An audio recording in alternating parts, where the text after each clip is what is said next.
بسم اللہ الرحمن الرحیم۔ حکایت سی ویکم، 31واں قصہ۔ کہہ رہے ہیں یکی از بادشاہ عابد را پرسید کہ عیال داشت۔ کہہ رہے ہیں بادشاہوں میں سے ایک بادشاہ نے ایک بال بچوں والے، کہ عیال داشت کا ترجمہ ہم کہتے ہیں بال بچوں والے، کہ ایک بال بچوں والے عابد سے پوچھا۔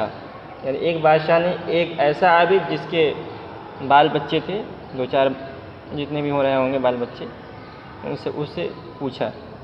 یکی از بادشاہ عابد را پرسید کہ عیال داشت، ایک بادشاہ نے ایک بال بچے والے عابد سے پوچھا، اوقات عزیزت چوں می گزرد، کہ آپ کے اوقات عزیز کس طرح گزرتے ہیں، آپ کے جو 24 گھنٹے کے اوقات ہیں آپ اس کو کس طرح، کیا نظام الاوقات ہے گزارنے کا۔ گفت تو ان عابد نے جواب دیا، ہمہ شب در مناجات، کہ ساری رات مناجات میں گزرتی ہے، اللہ تعالیٰ سے دعا اور راز و نیاز کی بات کرنے میں گزرتی ہے۔ وَسِحَ در دعائے حاجات، اور صبح کو ضروریات دنیائی کی دعا میں، یعنی اللہ تعالیٰ سے جو سحر کا وقت ہوتا ہے، تہجد کے وقت میں ہم دعا کرتے ہیں کہ اللہ ہماری جو ضروریات ہے ہماری اور ہمارے اولاد کی، اس کو پوری کرو۔ وَہَمَ روز در بند اخراجات، اور دن بھر اخراجات کے فکر میں۔ ملک را مضمون اشارت عابد معلوم گشت، اب وہ عابد نے اشارے میں کہہ دیا تھا کہ جو ہے مجھے ہماری زندگی بہت مشکل سے گزر رہی ہے، اگر کوئی وظیفہ بادشاہ جاری کر لیں تو ہم یکسو ہو کر اللہ کی بات کر سکتے ہیں، اللہ کی بندگی کر سکتے ہیں۔ تو بادشاہ ان کا اشارہ سمجھ گیا اور ان کے لیے وظیفہ جاری کرنے کا حکم جاری کر دیا۔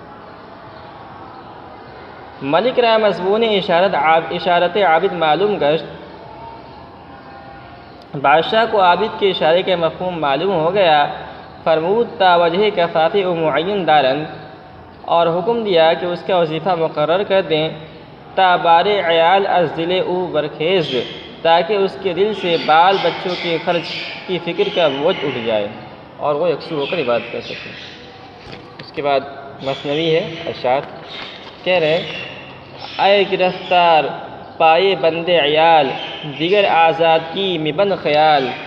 اے اہل و عیال کے فکر کی زنجیر میں گرفتار، دیگر آزادگی میں بند خیال، دوبارہ آزادی کا خیال نہ کر۔ غم فرزند و نان و جامہ و قوت، اس لیے کہ لڑکوں اور روٹی اور کپڑے، روٹی کپڑے اور روزی کا غم، بازد آرد سیر در ملکوت، تجھ کو عالم ملکوت کی سیر سے واپس لے آئے گا۔ عالم ملکوت یعنی وہ دنیا جہاں فرشتے رہتے ہیں۔ تو جب آدمی اللہ تعالیٰ کی عبادت میں لگ جاتا ہے، یکسو ہو جاتا ہے، تو اس دنیا سے نکل کر ایک دوسرے دنیا میں پہنچ جاتا ہے۔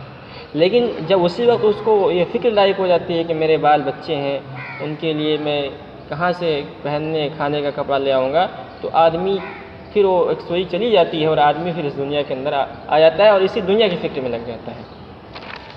وہی کہہ رہے ہیں بازت آرد سیر در ملکوت، تجھ کو عالم ملکوت کی سیر سے واپس لے آئے گا۔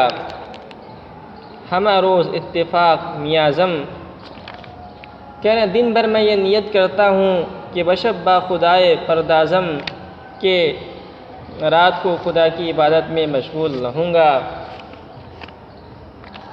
شب چو عقد نماز بر بندم، رات کو جب نماز کی نیت باندھتا ہوں، چہ خورد با مداد فرزندم، تو یہ خیال آتا ہے کہ صبح کو میرے بچے کیا کھائیں گے۔ تو اس حکایت سے یہ بات معلوم ہوئی کہ جو درویش ہوتے ہیں ان کو حتی الامکان گھریلو معاملات سے دور رہنا چاہیے، اس لیے کہ اس سے روحانی کمال میں فرق پڑ جاتا ہے، آدمی یکسو ہو کر عبادت نہیں کر پاتا ہے۔